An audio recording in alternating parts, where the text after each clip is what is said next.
Assalomu alaykum azizlar. Yana bir yangi kun boshlandi va bu boshlangan kuningiz xayrli amallarga boy bo'lsin degan niyatlarda O'zbekiston 24 telekanalida O'zbekiston vaqti bilan dasturini boshlaymiz. Assalomu alaykum barchaga xayrli kun. Bugun haftaning payshanba kuni 14-may va biz kelayotgan bir soat davomida sizlarga yurtimizning turli hududlaridan tayyorlangan eng sara lavhalarni taqdim etishga shaymiz. Statistikaga ko'ra, dunyo aholisining qariyb 16%ni 15 yoshdan 24 yoshgacha bo'lgan yigit-qizlar tashkil etar ekan. Yurtimizda esa bu ko'rsatkich anchayin yuqoriroq, ya'ni yurtimiz aholisining 60% dan oshig'ini yoshlar tashkil etadi. Demakki, O'zbekistonni bemalol yoshlar mamlakati deb aytsak mubolag'a bo'lmaydi. Shubhasiz va tahlillarga ko'ra, aynan dunyo aholisining katta qismi aynan shu yoshdagilar innovatsiyalar, startaplar va texnologik yangiliklarni yaratishda ilg'or bo'lishyapti va bu borada bizning mamlakat yoshlari ham ancha oldinda. Xuddi shunday va dastlabki lavhamiz aynan mana shunday bilimli, tashabbuskor va eng muhimi maqsadi aniq yoshlar haqida tayyorlangan. Demak, Xorazmning gurlan faol yoshlari bilan birgalikda tanishamiz. Marhamat. Bugungi yoshlar yangi g'oyalar, katta maqsad va tashabbuslar egasi.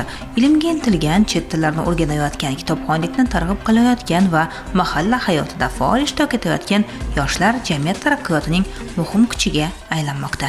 Hozirgi kunda men sardorlik hamda volontyorlikdan tashqari aynan startap loyihalarini yaratish bilan ham shug'ullanib kelmoqdaman.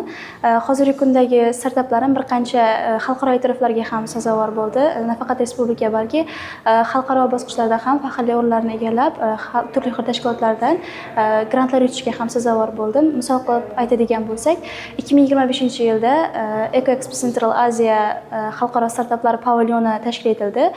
Startaplar pavilyonida men o'zimni loyiham bilan ishtirok etib, xalqaro bosqichda faxrli 2-o'rinni egalladim. Undan tashqari Uenter xalqaro tashkiloti tomonidan grant sohibi bo'ldim. Startapim haqida to'xtaladigan bo'lsak, aynan Grantec, ya'ni ekologiya sohasida startapim hisoblanadi.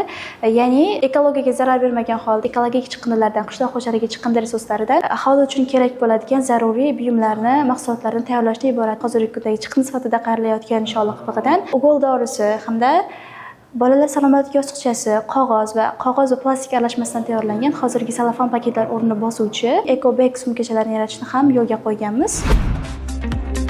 Yurtimizda yoshlarning bilim olishi, o'z iqtidorini namoyon qilishi va tashabbuslarini amalga oshirishi uchun keng imkoniyatlar yaratilmoqda.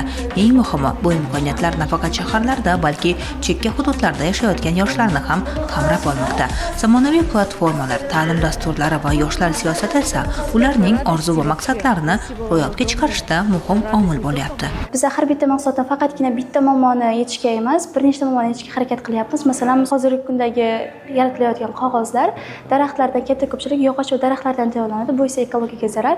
Agarda biz o'rtaga chiqib, ya'ni Life Eco brend ostida chiqadigan sholg'i bilan tayyorlangan qog'ozlarni o'rtaga tashlaydigan bo'lsak, narx jihatdan ham hamyonbop, resurs jihatdan ham hamyonbop hamda ekologiyaga ham juda ham foydali mahsulotlardan biri hisoblanadi. Yoshlar uchun ham juda ham katta imkoniyatlar yaratilmoqda.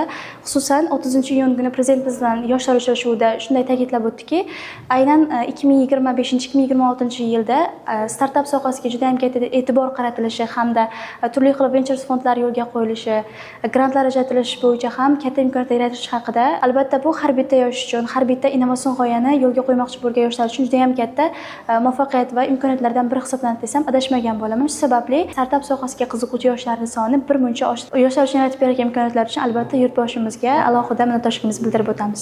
Yoshlar yetakchilari faoliyati ham yangi bosqichga chiqmoqda. Bu vazifa shunchaki lavozim emas, balki yoshlar ishonchini qozonish, ularning muammolarini eshitish va yechim topishdek katta mas'uliyatni ham anglatadi.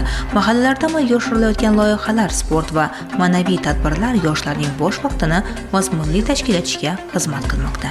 Bugungi kunda 48 ta mahallada Gurlan tumanida yoshlar yetakchilari faoliyat yo'lga qo'yilgan va ular bevosita ko'plab yoshlarni bir nuqtada jamlanishiga ham zamin yaratmoqda. Bugun yoshlar hayotda qanday ijobiy yangilik va o'zgarishlarga sabab bo'ldi mana shu lavozim joriy etilganligi? Bu yil davomida 12 nafar ishsiz yoshlarni bandligini ta'minlashga yil boshidan harakat qilinib kelinmoqda. 6 tasini doimiy ishlarga, 2 tasini imtiyozli kredit olishiga va 4 tasini zamonaviy kasblarga o'qitish orqali o'zini o'zi band qilgan holda hozirgi kunda faoliyat yuritib kelmoqdalar. Bilamiz, yoshlar yetakchilari lavozimlari o'rtasida ham ularning faolligini, tashabbuskorligini baholab boruvchi reyting bor. Mana shu 100 talikka siz ham kiritildingiz.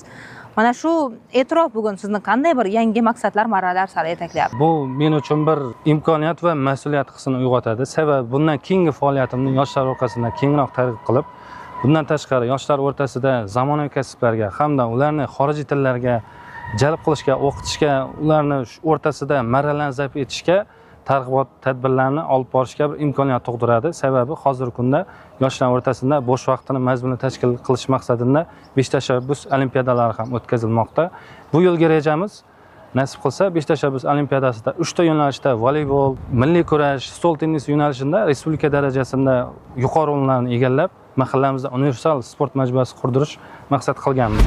Mahallalardagi ijobiy o'zgarishlar ayniqsa yoshlar hayotida yaqqol sezilmoqda. Turli tanlovlar, to'garaklar va ta'lim dasturlari orqali yoshlarning qiziqish va iqtidorlari qo'llab-quvvatlanyapti. Bu esa ularning o'z ustida ishlashi va kelajakka bo'lgan ishonchini yanada mustahkamlamoqda. Mahalla yosh faollaridan biri hisoblanaman. Yoshlar o'rtasida o'tkazilib kelayotgan turli xil tadbirlar, tanlovlar, ijtimoiy faoliyatlarda muntazam qatnashib kelmoqdaman. Keyinchalik yetakchimiz kelib menga bolalar harakati sardorlik sayloviga jalb qildi. Bu esa menga yanada katta mas'uliyat va tajriba berdi.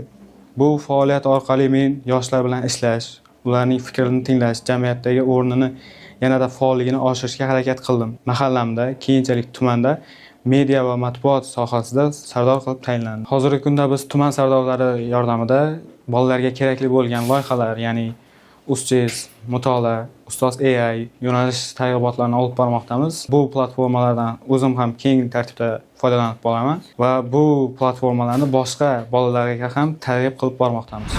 So'nggi yillarda yoshlar uchun yaratilayotgan platformalarning ahamiyati ham oshib bormoqda. Xususan ta'lim, startap va liderlik dasturlari yoshlarning fikrlashi, dunyoqarashi va tashabbuskorligini rivojlantirishda muhim ahamiyat kasb etmoqda.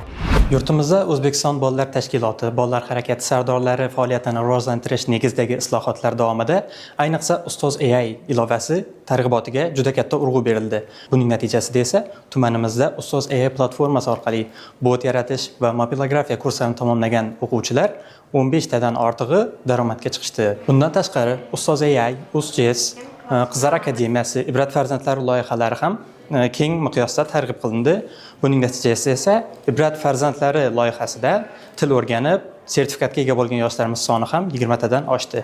Ustoz AI platformasi bugungi kunda har bir yosh uchun muhim bo'lgan sun'iy intellekt, mobilografiya, ijtimoiy faollik, bundan tashqari media savodxonlik doirasida ham bizga juda keng bilimlarni berish mumkin. Bugungi kunda media savodxonlik juda muhim hisoblanadi har bir sohada albatta. Biz esa Ustoz AI platformasida media bilimlarini olish natijasida kamida ommaviy axborot vositalari yokida media savodxonligiga ega fuqarolar sifatida voyaga yetishimiz ushbu ilovaning eng katta afzalliklaridan biridir. Bugungi yoshlar yetakchisi nafaqat tashkilotchi, balki yoshlarning ishonchli maslahatchisi va ularni orzulari sari yetaklovchi ko'makchi sifatida ham namoyon bo'lmoqda.